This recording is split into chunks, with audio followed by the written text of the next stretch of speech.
Les Français, eux, l'ont entendu, malgré vous. Nous avons gagné ce combat parce que les Français savent maintenant qu'une autre réforme est possible. Ils ne sont pas dupes.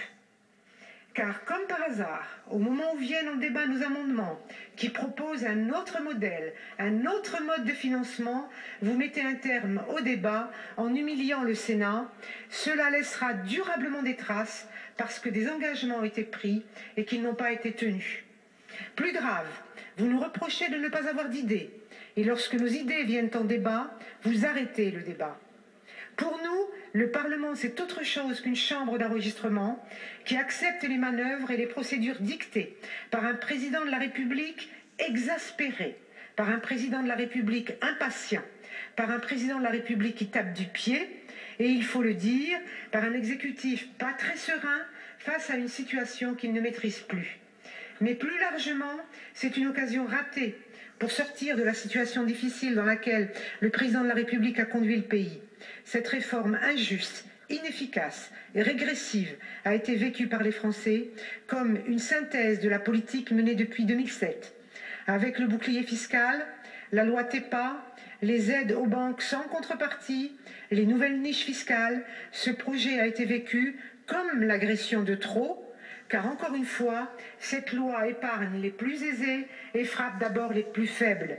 Votre réforme est injuste parce qu'elle met à contribution les seuls salariés. Les revenus du capital sont, eux, encore une fois, à l'abri. Votre réforme est injuste parce qu'elle frappe d'abord les salariés les plus fragiles, cela a été dit précédemment. Je pense notamment à ceux qui ont commencé à travailler tôt et qui demain arrêteront encore plus tard. Je pense aussi à celles qui ont connu des parcours précaires, qui subissent le temps partiel et les horaires fractionnés, celles qui ont subi les aléas de l'existence, comme l'a si bien dit notre collègue du groupe CRC. Tous, ils ne méritent pas d'être pénalisés une nouvelle fois lorsque l'âge de la retraite arrive pour eux. Le passage de 60 ans à 62 ans et de 65 à 67 ans s'apparente à une vie de galère pour beaucoup. Nous vous le redisons, écoutez-nous, écoutez les Français. Il est encore temps d'éviter la surenchère, d'éviter le blocage, d'éviter la division. La France a besoin d'être tirée par le haut. La France a besoin d'être rassemblée. Elle a besoin de se mettre au niveau d'une grande démocratie parlementaire où il n'est pas de grandes réformes sans concertation et sans recherche d'unité.